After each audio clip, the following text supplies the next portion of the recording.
or any of the SSRI antidepressants like Prozac, Zoloft, or Paxil, or if you take any of the non-steroidal anti-inflammatory drugs, NSAIDs like Anaprox, Motrin, or Advil, all of those things would be a contraindication to taking aspirin because your blood gets too thin.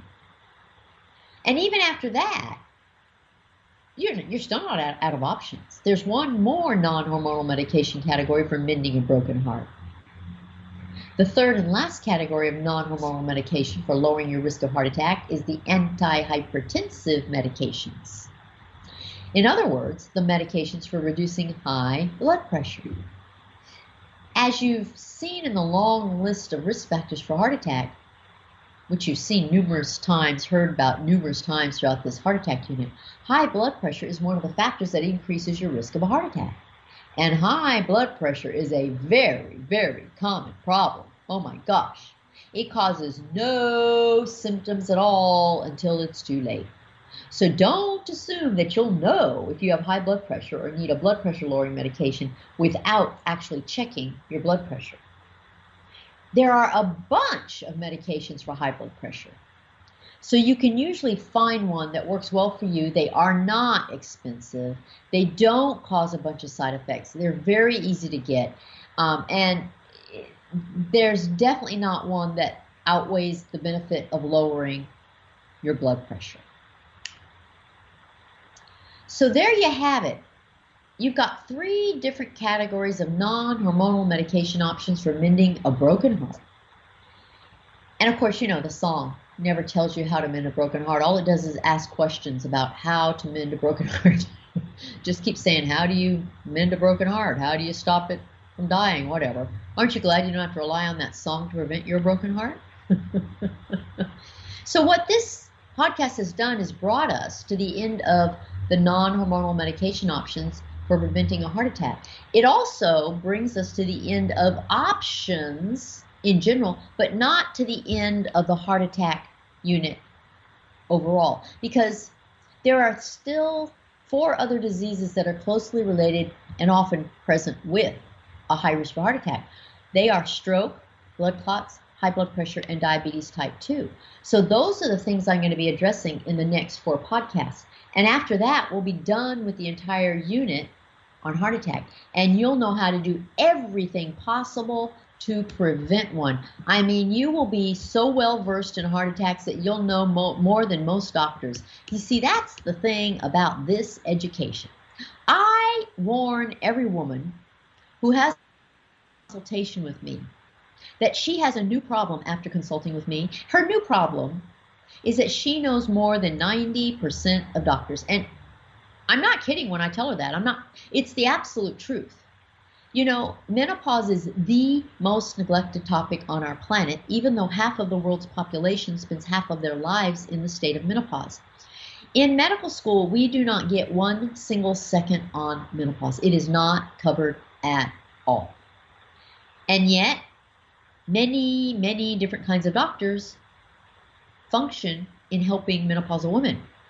And that's a problem because they don't know anything. They know the basics. And women who get my education know way more than doctors. And they know exactly when a doctor doesn't know what they're doing. But see, that's a good problem to have. I mean, when you have so much knowledge that you can be your own advocate and you can avoid pitfalls and you can make sure that you are not wasting your time with someone who doesn't know what they're doing, that is powerful. I call it minnow power. This whole education is minnow power. And the goal is to give you all the facts so that you understand everything about menopause, give you all the options for managing your menopause, making sure you understand all the pros and cons, benefits, risks, good and bad, better, worse, everything about every single option. The key to options is you have to know what each option is capable of doing and what each option is not capable of doing. What it's not capable of is something we call limitations. Every option has limitations. There is no such thing as any option that is a panacea that can meet all your needs and doesn't have at least one risk. Doesn't exist, don't expect it to. And this is part of the education that empowers you so much to make sure you know what you're doing and you can do it in a successful way.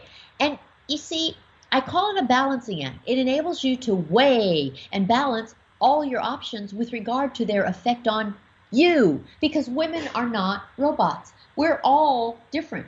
My risks and benefits are different from someone else's risks and benefits. The way we weigh them, our risk factors for different diseases are different.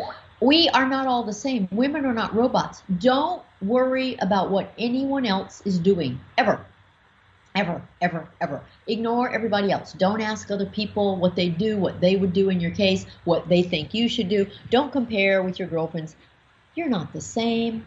Once you get the education, you don't have to rely on what everyone else is doing. Then you know what to do for you, and you have confidence in doing it, and you do it with peace of mind, and you don't worry about the fact that you think you might be doing something wrong. That is the power of this education. So I urge you so much to get this education. Definitely get it in an organized, chronologic manner, watching each video in order, reading the book in order, listening to podcasts in order. Whatever you do, do it in order. You will be so glad you did, and you will feel very powerful in knowing what you're doing and feeling like you know exactly what to expect. You won't look back years afterwards saying, well, gosh, I just didn't know. And you know, the most common comment I get from women is they wish they had learned all of this sooner. Everyone who finds my education says, if only I had known this sooner. My big dream for this education is to make sure all women get this education in their 20s and 30s. You see, if you know beforehand what to expect in your future, that is the most powerful thing of all, because you can anticipate what's going on. Not only that, you can recognize menopause when it comes about. You know, most women don't know what menopause is, even though it hits them over the head like a ton of bricks. Woman after woman after woman will say, I thought I was going crazy. Some of them just, their whole lives fall apart, but they have no idea what's going on. They have all these symptoms, and they're running from doctor to doctor to doctor to doctor, finding out what's wrong with them. Each symptom is an individual problem, and they go to a different doctor for each one. But it's all one thing. It's all one problem. It's all caused by the same thing. And if they only knew that, think of the time, effort, and stress and relationship breakups that it would prevent. I mean, that's the power of this education. So I'm just completely passionate about this menopause education. I hope that this creates a menopause revolution, because if we do have some kind of waking up and awareness of menopause, it's going to change the lives of all women everywhere for the better. And it's a long time coming, because women deserve so much more than what they get right now. They deserve so much more autonomy, so much more knowledge, so many more options. It shouldn't be the kind of thing where you can't get what you want for your menopause to manage it your way. This education is not about your menopause my way or your menopause anyone else's way. This education is your menopause your way, and I am going to give you the tools to accomplish that and be a successful menopausal woman for the rest of your life. And it can be the very best of your life. So I thank you so much for listening into this podcast today, and come back next time when we start segueing into the other diseases that are closely related to heart attack. See you then. Bye.